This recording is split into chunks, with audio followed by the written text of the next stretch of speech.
I have several people on Zoom, and now I'm viewing David Branca's text messages. Yeah. Mr. Branca, you can take that screen down if you don't mind. I wanted to play the evidence. Is that fine or no? I have like him calling my dad at 1 a.m., leaving voicemails, and him threatening my lawyer, and also he has said like he was gonna call him like names in court. Also, and also him saying that he was going to send me pizza, which I've received over 10. My dad has received so many. I don't think he put those up, actually. I don't know how they're on my screen. Mr. Branca, okay, I can stop it, but I wanted to play that as evidence. Thank you. I don't need to see that, sir. Okay. All right. Hello. Like I called the matter, Stephen Cody versus David Branca Jr. The two-party hearing, Your Honor. Okay. I'm here. Okay. Your Honor, if I could let the court know, Mr. Cody dropped this folder off the court on Friday. Okay. I just took it. I didn't. That's okay. Put it with the file. Just all right. Thank you. Okay. Good morning to everybody. Morning, Your Honor. Okay. Starting with you, sir. Could you identify yourself for the court? My name is Stephen Cody. Okay. And counsel? Morning, Your Honor. John Manny for David Branca. Okay. And is your client joining us virtually? He is, yeah. Judge. Okay. And Mr. Branca, are you on the Zoom? Yes, I'm here. Okay. Do you have a camera? Can you enable your camera just so the court can see you? Yes. Okay.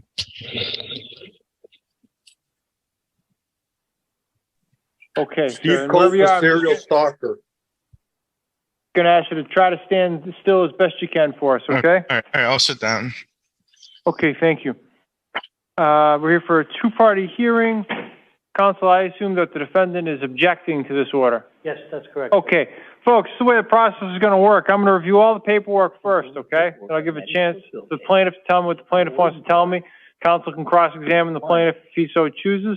You can both admit evidence. You're going to get a chance to tell me what you both want to tell me, okay? And you might not agree with what the other person says. Sometimes that's just part of the process. But I ask that all parties respect the process. So when one party speaks, the other person may not speak. And I just ask that when you speak to me and me alone. After I review the paperwork, I will start with some questions for the plaintiff. Thank you. All right. Judge, I have some records. Sure. Have you had a chance to see these, sir? I know. All right. I haven't seen those either, Judge. I'll tell you what. Actually, before anybody does anything, this is what we'll do. Counsel, have you take your records back. Sir, I'm going to have you take your purple file back, okay? I'm going to review the allegations in the affidavit first. I'm going to ask some preliminary foundational questions of the plaintiff. Then I'll see where we stand in terms of whether or not any further evidence is necessary. Thank okay? you, Judge. All right. May I swear in the parties, Your Honor? Certainly may. Thank you, Madam Clerk. Mr. Cody, raise your right hand. Mr. Branca, raise your right hand, please. Solemnly swear testimony about to give the court in the matter now under hearing to be the truth, the whole truth, nothing but the truth, so help you God. Yes. Thank you. Mr. Cody? Yes. Thank you.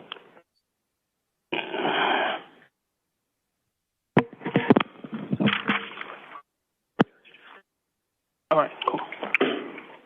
Okay, I'm going to start with the plaintiff. Sir, could you tell me of any time in which you say the defendant has either threatened you, intimidated you, coerced you, or placed you in fear of harm? Yes, Your Honor. He has death threatened me multiple times. He has said multiple times, I will come kill you. I will hurt you. I will snap your neck. And recently, the defendant and his associates have recently also threatened my landlord, intimidated my landlord. And she's scared of her life. Him and his associates have also threatened and intimidated and harassed my brother. The associates, him and his associates have also threatened and intimidated my brother's soon-to-be fiance. And, you know, I'm in fear of my life right now, knowing where this guy lives, knowing that the defendant knows where I live now. He has a history of threatening people, and recently, I think the other day, I don't have it. He said if you drop the case, we'll stop harassing you. So it's like. Can I ask you a couple follow-up questions, sir? Yeah. First off, how do you know the defendant? How do you know Mr. David Branca? I know him through social media, mainly through YouTube and Facebook. Okay. and you said that he made statements that he will come and kill you. Can you tell me about the circumstances of that, when it was and what happened? It was revolving a YouTube strike. I asked him politely a couple of times to take the video down. He refused every single time. And when the strike went through, that's when he started making those death threats. And about when was this, sir? About maybe a month and a half ago, to the best of my recollection. Okay, and how about the statement you said earlier that he said that he was going to come and he was going to snap your neck? Can you tell me about that, when it was and what the circumstances were? It was on Instagram, and I want to say it was either the same day or maybe like the same week of where he said, "I will snap your neck." It was on Instagram. That was not and me. Mr. Braga, this is the judge. Can you hear me okay, sir? Yeah, yes, that never came from my account. Okay, though. actually, before you get there, I just want to let you know kind of the ground rules, okay, sir? At this time, the plaintiff's going to be talking, okay? And then afterwards, your lawyer can ask him some questions if he wants, and then your lawyer can present evidence, and if he so chooses to, he can call you as a witness. But so at this time, while the plaintiff is talking, I'm just going to ask you to hang tight and not interrupt him, and then when your lawyer has his turn, he can ask any questions or present any evidence he wants. Okay, Mr. Branca? Okay. All right, thank you. Okay, go ahead to the plaintiff, Mr. Cody. You were saying? So that, I want to point out with the defendant, that was an obvious lie, which is completely under oath, because that did come from his account initially. He did say it wasn't his account, but then recently he said it was. And that was his main account that we were, regularly conversating with beforehand, before all this started. So I just wanted to point that out as well. Have there been any other occasions you'd like to tell me about, sir? Like I said recently, they started threatening my landlord. Like I said, when I came here about a week and a half ago, I've been trying to ignore these people, including the defendant. And like I was saying, they started harassing my brother's girlfriend. She works at an elementary school in Marlboro. So I don't know if they're going to call in a threat there just because of, something that they don't like. And it's like now with my landlord being threatened and getting sent things, and now it's really out of hand. On that point, sir, I just want to ask you a question so that I can understand what you're saying. Could you just tell the court what's your basis of your belief that Mr. David Branca has made any threatening or harassing statements to either your sister or your landlord? My brother's girlfriend and the landlord. So about a week or so ago, or a week and a half ago, when I came here before the court, I noticed for a fact when Mr. Branca was served, my address was on there, and he most likely gave it to his friends, and him and his friends started harassing my landlord. And my landlord is scared less. It's like she doesn't know what to do. She's in fear now of these people and the defendant. And it's like I said, it's just getting way, way, way, way out of hand. Okay, is there anything else, Mr. Cody, that you'd like to tell me? I want to point out for a record for the fact is the defendant, he knows my mental health history. I have really bad anxiety. I was seeing therapy for that, so this is really just anxiety-inducing. And plus, he has told me several times beforehand to go kill myself, go commit suicide. And it's just way out of hand. And I do want to point out for the record, before I let the other side speak, is with his criminal case, he tried saying I added a whole bunch of people to a group chat. That is not true.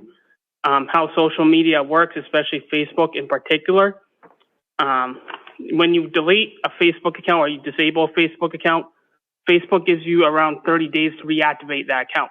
So in this particular group chat, in his own personal case, it shows a bunch of, minorities in there, and it says added by Facebook user. So the only way that could have been possible was if the defendant actually deleted or disabled that account. I made some comments, that I think is false, that he made, and, it's my personal opinion, but, that's the extent of it. Okay, sir, thank you. Yeah. Counsel, would you like to cross-examine the plaintiff at this time? I could briefly, Judge. You certainly may. Sir, at this time, the attorney is going to ask you some questions. Yes. Thank you. Mr. Cody, you used to be friends with Yes. my client on Facebook and social media, Yes, right? yes, yes. In fact, you do podcasts and whatnot? Yes, in gaming, yes. Oh. And you indicate on the complaint for protection that there is some prior action pending involving the plaintiff, which is you and my client, and you checked off yes and said he's on probation in Rhode Island. You're not part of that case, is that correct? Not that I know of. All right. And as of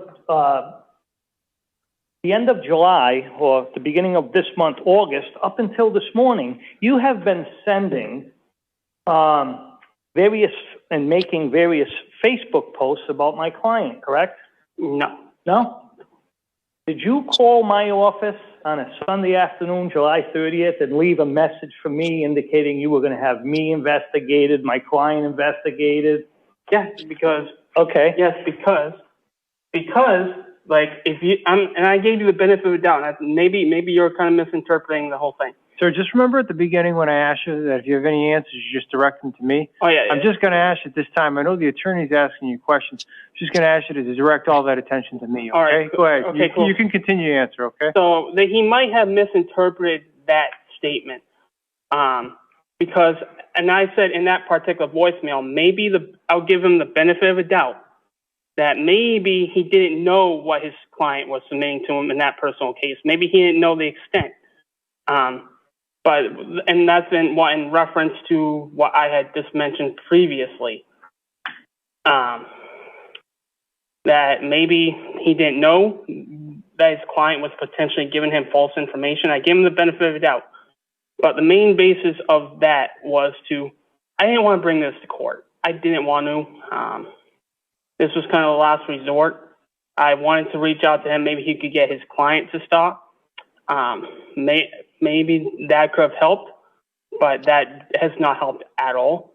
But ever since around, like I said, the end of July, early August when I came to you, everything's been done on my end. So maybe the council misinterpreted that comment, but.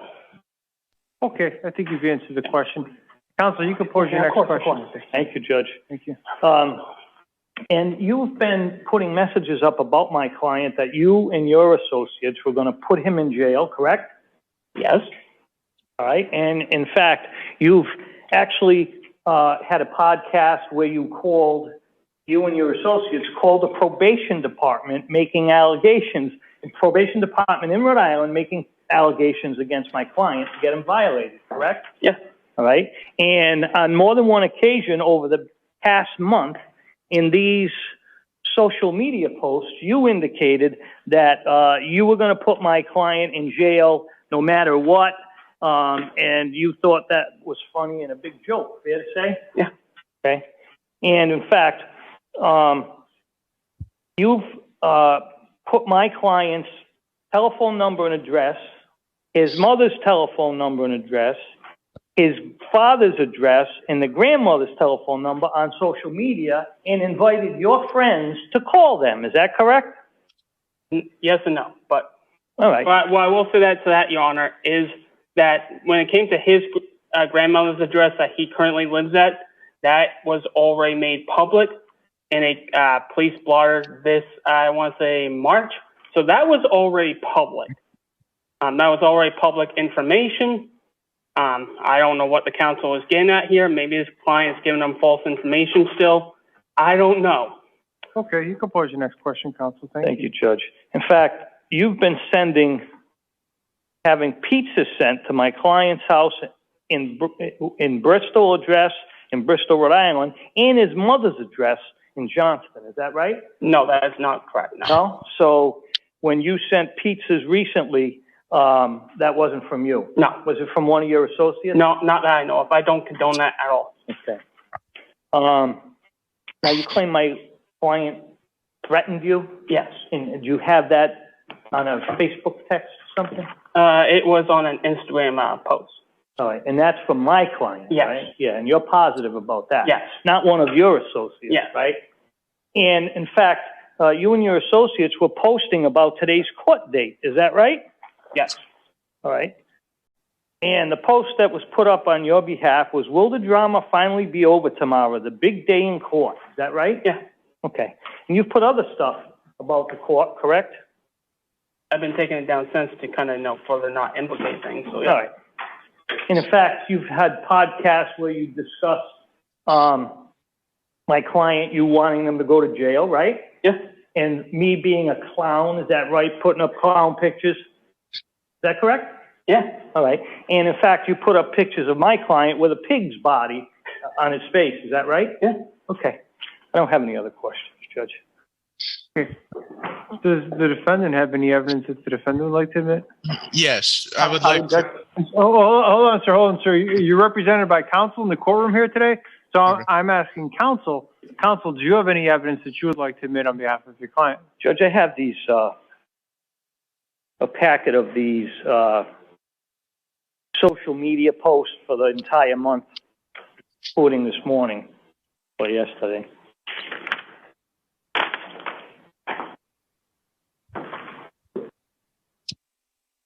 Okay, sir. You could take a look at these, and then when you're done looking at them, you can hand them back to the court officer, okay?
I do want to make another statement after to, you. I'll give you a chance to respond, sir, but at this time, I just want you to look through those documents. Hold on, sir.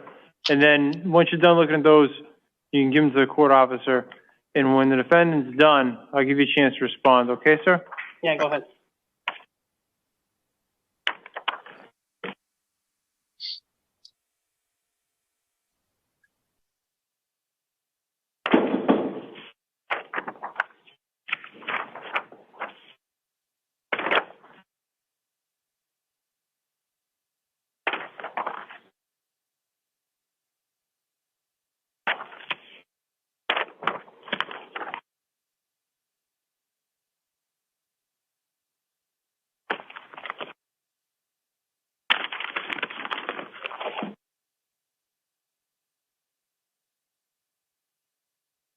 I have this for him if he wants to look at it.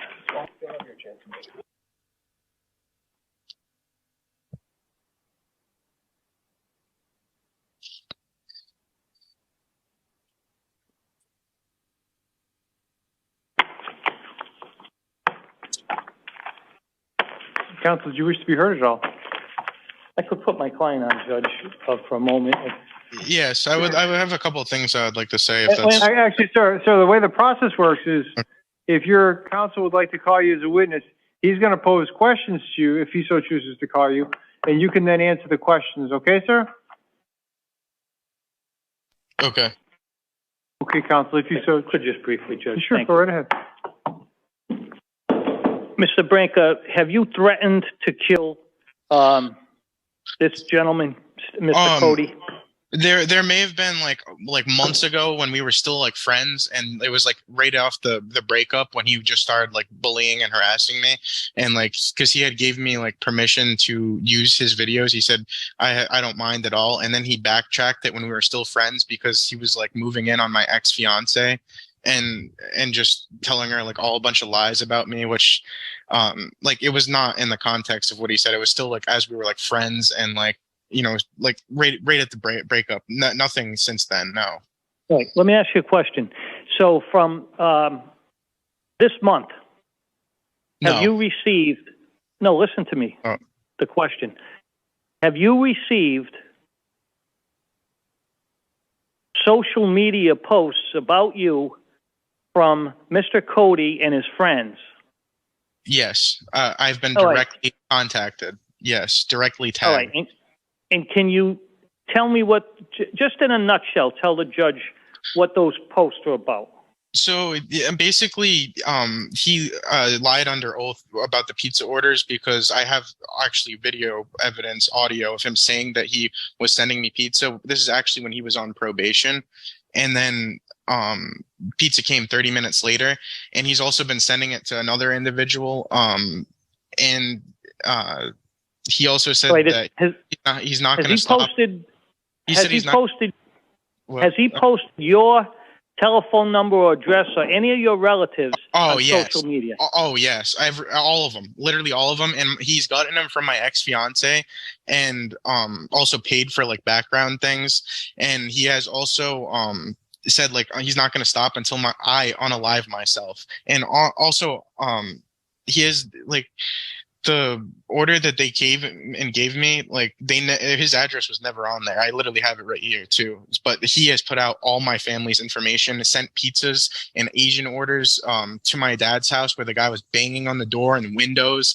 I've had over 10 orders from this guy, and All right, listen, okay. Yep.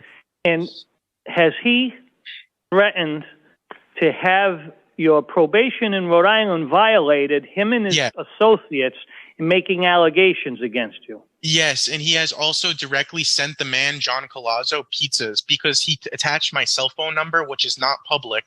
He has received it from my ex-fiance, and he is the one who is attaching my number on these pizza orders with my government name.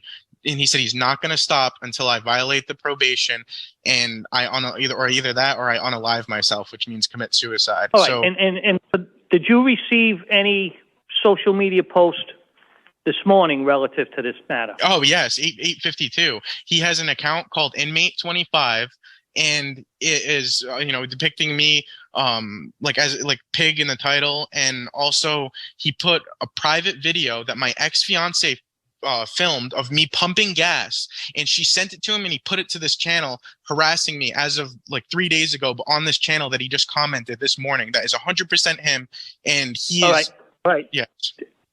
So he has continued over the past month to direct social media unflattering things toward you. Is that right?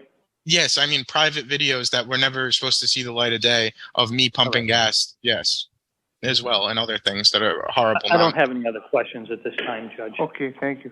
Is there anything else you want to say? Yeah, those deliveries that he is referencing, those are 4 or 5 years ago.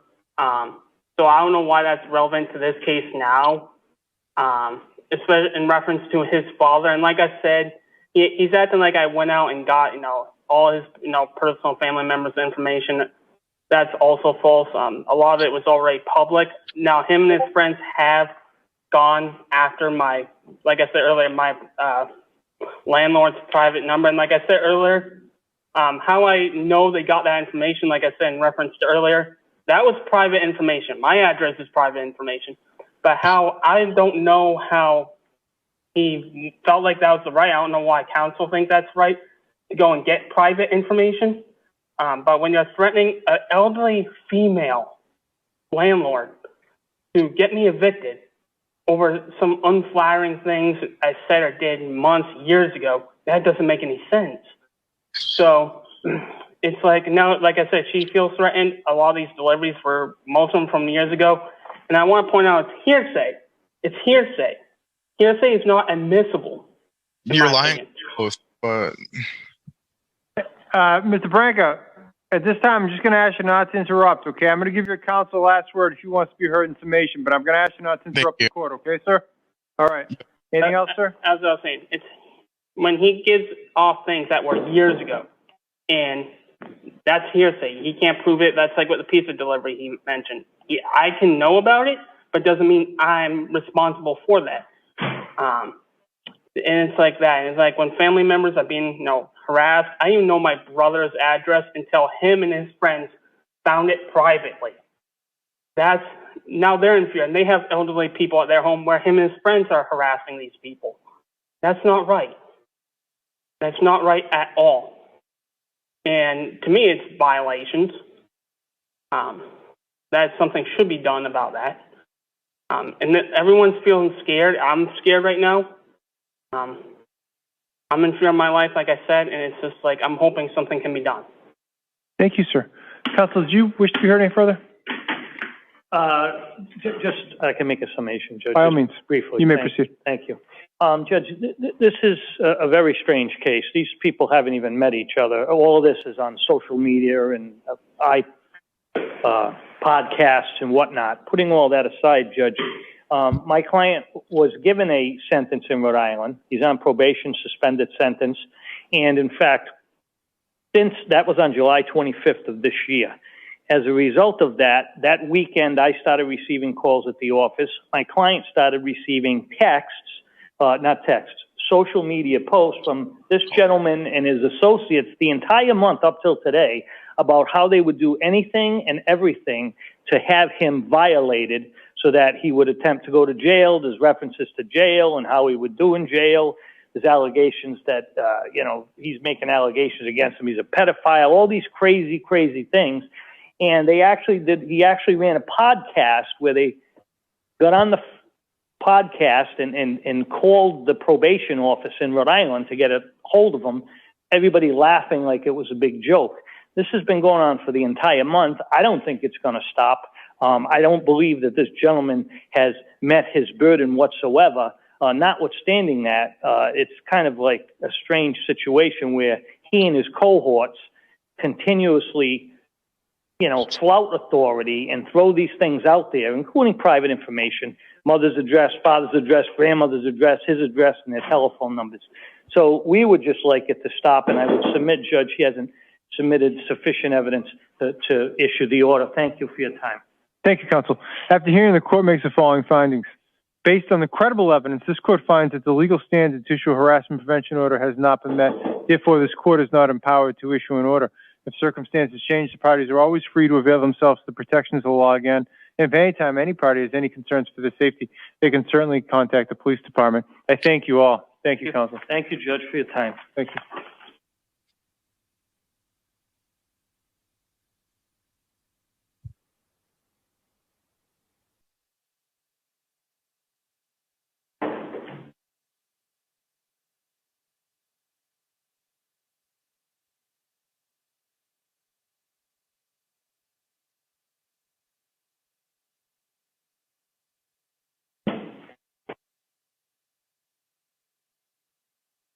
East Brookfield Court, are you in the session?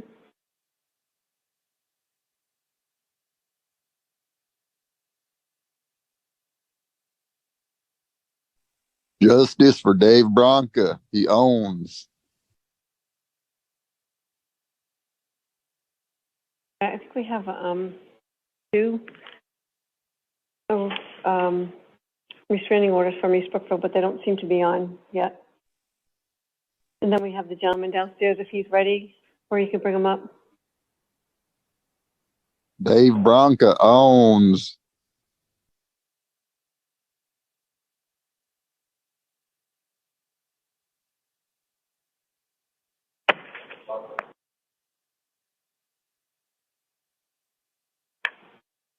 Gotta remove these people.